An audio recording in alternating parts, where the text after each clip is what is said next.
Hello friends.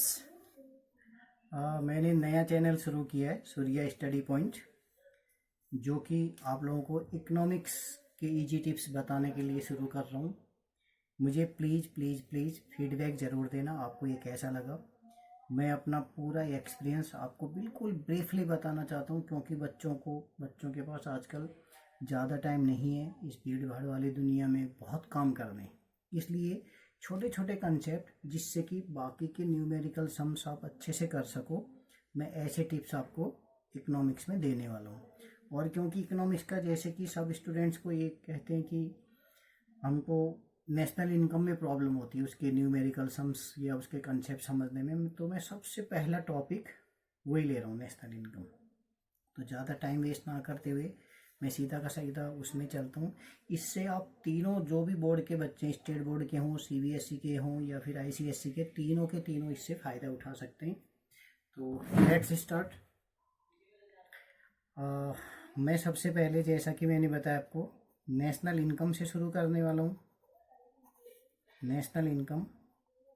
और मैं दोस्तों आपको कोई भी ऐसा टेक्निकल पॉइंट बुक में से देख के नहीं बताने वाला हूँ जो कि आपको ये लगे सर ये तो बुक में था, हमें समझ में नहीं आया। आप एक बार मेरी वीडियो ये छोटी से छोटी बनाऊंगा, मैं एक बार पूरा सुन लेना अच्छे से। अगर आपको लगे उससे आप न्यूमेरिकल कर पाएंगे अच्छे से, तो मेरी सेकंड वीडियो देखना, नहीं तो मत देखना। तो नेशनल इनकम की मैं बिल्कुल शुरुआत कंसेप्ट से शुरू करूँ तो ये देखो, मैंने इस टाइप से ये इंडिया का एक, समझो, इकोनॉमी का एक ऐसा रफ फिगर बना दिया। आप ये समझ लो ये इंडिया की डोमेस्टिक टेरिटरी है। डोमेस्टिक टेरिटरी मीन्स जिसके अंदर प्रोडक्शन होता है। तो इसके अंदर जो भी प्रोडक्शन होगा, हम ये मान के चलेंगे कि यहीं से इंडिया की इनकम जनरेट होती है। इसको हम लोग प्रोडक्शन बाउंड्री भी बोलते हैं, डोमेस्टिक टेरिटरी भी बोलते हैं। इकोनॉमिक्स के टेक्निकल वर्ड्स हैं, वो आपको बुक्स में मिल जाएंगे। तो आप ये मेरा कंसेप्ट समझना। ये हमने एक बाउंड्री खींच दी है इंडिया की, ज्योग्राफिकल बाउंड्री से थोड़ा सा अलग होता है ये। एक बाउंड्री हमने खींच दिया है, इसके अंदर जो भी प्रोडक्शन होगा, तो मैं इस कंसेप्ट को समझाने के लिए आपको ये मान के चलता हूँ कि इस बाउंड्री के अंदर एक प्रोडक्शन P का प्रोडक्शन होता है, एक Q का होता है, एक R का होता है और एक S का होता है। यानी 4 चीज़ें प्रोड्यूस होती हैं। इन चारों में से इन 3 चीज़ों को तो मैं गुड्स मान के चलता हूँ, कोई कमोडिटीज हैं जो कि प्रोडक्ट्स हैं, हम लोग यूज करते हैं, और S सर्विस है। इट मीन्स इन चारों चीज़ों की जो मॉनेटरी वैल्यू होगी, हम लेट्स एज्यूम समथिंग कि भाई 10 रुपीज़ का ये था, 10 का ये है, 10 का ये है, और 20 सर्विस का मान लेते हैं। इट मीन्स अगर हम ये 10, ये 10 और ये 10 और ये 20, क्योंकि हम ये एज्यूम करके चलें कि भाई सारे के सारे ये ही प्रोडक्शन हुआ है, यहाँ पर ये सर्विस बनी है और ये तीनों के तीनों प्रोडक्ट बने। इट मीन्स जो टोटल प्रोडक्शन मॉनेटरी वैल्यू है 50 रुपीज़। हम यहाँ पर रुपीज़ का छोटा एग्जाम्पल मैंने लिया है। हम लोगों के न्यूमेरिकल सम से आए 50 करोड़, 50 लाख करोड़, जो भी हम देखेंगे, लेकिन छोटे एग्जाम्पल से हम लोग कंसेप्ट समझ सकते हैं। तो ये 50 रुपीज़ का सपोज हमारा प्रोडक्शन हुआ है टोटल। हम इस 50 रुपीज़ को ही टेक्निकल वर्ड्स में, इकोनॉमिक्स के वर्ड में हम बोलते हैं GDP MP equal to 50 rupees. बस आप इस कंसेप्ट को एक बार समझ लो। यानी अगर हमसे पूछा जाए भाई GDP MP क्या है, तो आप अपना डेफिनेशन खुद भी बना सकते हो। यानी total monetary value of total produce goods and services all together is called GDP MP। जिसको आप अनदर वर्ड्स में ये भी बोल सकते हो भाई टोटल सेल कितनी हुई है, तो सेल्स की वैल्यू अगर कोई स्टॉक नहीं बचा है तो भी इतना ही है। जिसको आप कभी कभी बोल सकते हो जी टोटल टर्नओवर कितना है, वो भी 50 है। तो इसका मतलब ये एक अल्टरनेटिव वर्ड्स हैं जो कि हम इकोनॉमिक्स में यूज करते हैं। इकोनॉमिक्स में इसके लिए हम लोग GDP MP यूज करते हैं। इस एग्जांपल के लिए मैं इसको 50 लेके चल। तो लेट्स प्रोसीड कि भाई कहाँ स्टूडेंट कंफ्यूज होते हैं, कहाँ पर वो लोग नहीं कर पाते। इसके सारे के सारे बाकी कंसेप्ट मैं बाद में बताऊंगा। मैं पहले मेन जगह पे आता हूँ जहाँ पर स्टूडेंट कंफ्यूज होते हैं, जिससे कि आपको लगेगा भाई इकोनॉमिक्स तो कोई ज़्यादा डिफिकल्ट नहीं है। तो इसी एग्जाम्पल को अगर मैं आगे लेता हूँ, जैसा कि मैंने अभी बताया भाई GDP MP is nothing but the all produced goods in an economy along with the services is called GDP MP। सारे के सारे गुड्स की मॉनेटरी वैल्यू और सर्विस की वैल्यू की अगर हम मनी में चेंज करते हैं तो that is GDP MP. MP हम इसलिए बोलते हैं मार्केट प्राइस है, यानी सेल्स प्राइस है। अब इसमें से टैक्स कटना है, 2-4 चीज़ें और हैं, तो इसलिए हम इसको मार्केट प्राइस लगाते हैं। जी मीन्स ग्रोस डोमेस्टिक प्रोडक्ट, यानी इस बाउंड्री के अंदर जो जो प्रोडक्शन हुई है उन सब की वैल्यू हमने ये ले ली। अब हमारे पास एक दो मैं कंसेप्ट बता देता हूँ जिससे कि आप डायरेक्ट न्यूमेरिकल सम्स में जा सकते हैं। इसमें आपने यहाँ पर माइनस डेप्रिसिएशन पहला फॉर्मूला, यहाँ मैंने फर्स्ट फार्मूला लिखा है। मैं खाली आपको 3 फार्मूले बताने वाला हूँ। 3 फार्मूले जानते ही आप बड़े से बड़े न्यूमेरिकल सम्स कर पाएंगे। एक बार आप इसको सुन लेना अच्छे से, उसके बाद करके देखना न्यूमेरिकल सम्स। आपको कोई प्रॉब्लम आए मुझे व्हाट्सएप कर सकते हो या ईमेल कर सकते हो। आप अपनी प्रॉब्लम मुझे रिटर्न में भी दे सकते हो, उसके मैं आंसर भेजूंगा आपके पास। लेकिन आई एम मच कॉन्फिडेंट कि आप इसको कर पाओगे। डेप्रिसिएशन आपने माइनस किया, सपोज मैं इसमें डेप्रिसिएशन आपके लिए लेके चल रहा हूँ 5 रुपीज़। तो जैसी डेप्रिसिएशन हमने इसमें से माइनस किया, दिस बिकम्स 45। और इसका क्या नाम देते हो, यानी जैसी जीडीपी, 3 वर्ड है इसमें, मैं 3 वर्ड को ऐसे मार्किंग कर देता हूँ। एक जी वर्ड है, एक डी है, एक पी है। इन तीनों को हमें रिप्लेस करना है। तो जैसी ही डेप्रिसिएशन इफेक्ट होगा इससे, तो आप यहाँ पर जी इस डी से रिप्लेस हो जाएगा, तो यहाँ पर वर्ड आएगा N D P. M P अभी जुड़ा रहेगा। इट मीन्स आपको ये पता होना चाहिए कि जब जीडीपी होगा यानी ग्रॉस वर्ड वहाँ पर जुड़ा होगा, उससे अगर नेट लाना हो, नेट डोमेस्टिक प्रोडक्ट, तो डेप्रिसिएशन से इफेक्ट होता है। नेट से ग्रॉस में जाना हो तो डेप्रिसिएशन प्लस कर देंगे, ग्रॉस से नेट में आना हो तो डेप्रिसिएशन को माइनस कर देंगे। बस फॉर्मूला नंबर ये याद रखिएगा।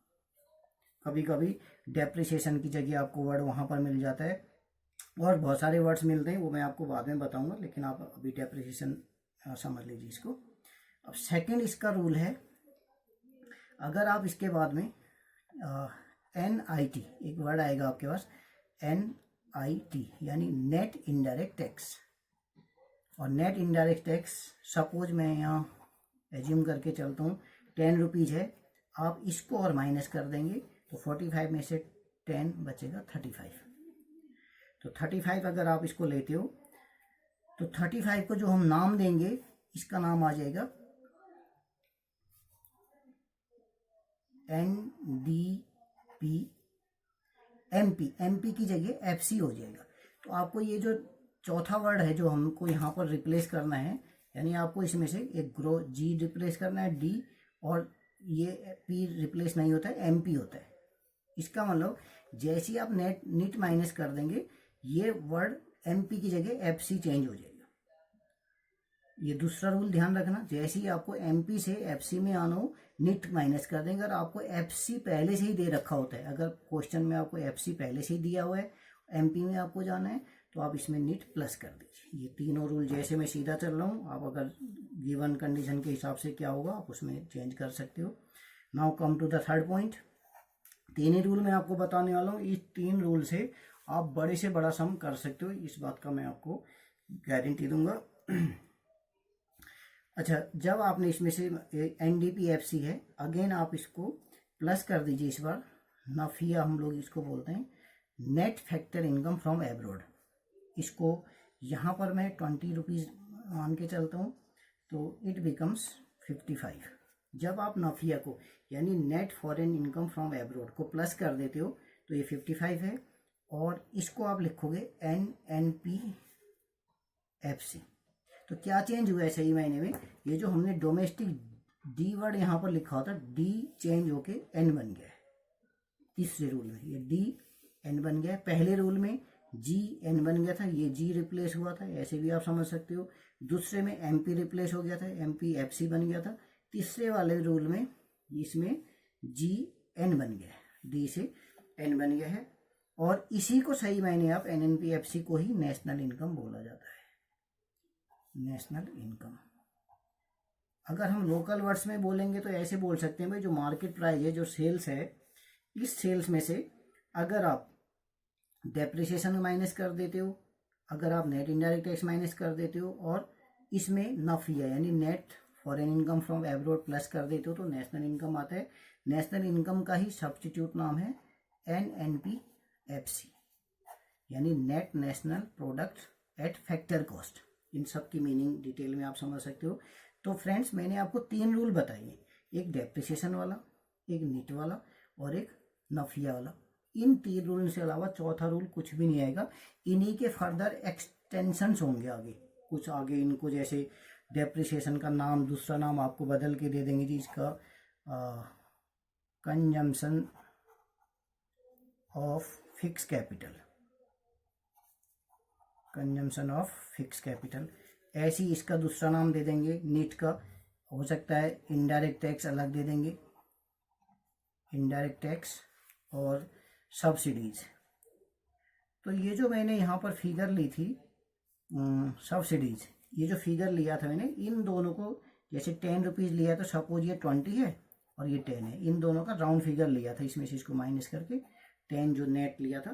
तो क्वेश्चन में इनडायरेक्ट टैक्स भी दे सकते हैं, सब्सिडीज भी दे सकते हैं। अगर ये दे रखे हैं तो हम नीट हमको कैलकुलेट करना पड़ेगा, डायरेक्ट नीट दे रखा है तो माइनस कर देंगे। ऐसी नफिया में 2 फिगर दे सकते हैं, ज़्यादा लंबा क्वेश्चन देना हो तो क्या बोल सकते हैं, इनकम रिसीव्ड फ्रॉम एब्रॉड, बाहर से हमें जो इनकम मिली है, या फिर पेमेंट मेड टू एब्रॉड, या बाहर को जो पेमेंट हमने की है। इन दोनों का नेट फिगर मैंने यहाँ पर लिया नफिया 20। सपोज ये ऐसे था, ये 40 था और ये हमने 20 पेमेंट कर दी तो 20 हमको मिले थे। तो इस टाइप से हम लोग नेट फिगर यहाँ पर लेंगे। अगर ये 3 रूल आपको एडजस्ट करने आ गए तो आपको नेशनल इनकम से रिलेटेड कोई भी सम, नेशनल इनकम से रिलेटेड कोई भी सम आप अपने हिसाब से कर पाएंगे, ये मेरा दावा है।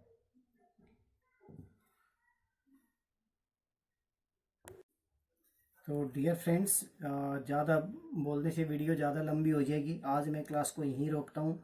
अगर आपको ये वीडियो पसंद आती है तो आप इसका नेक्स्ट एपिसोड ज़रूर देखना, जिसमें मैं इस न्यूमेरिकल सम्स को इन 3 फॉर्मूले से कैसे सॉल्व करते हैं वो बताऊंगा।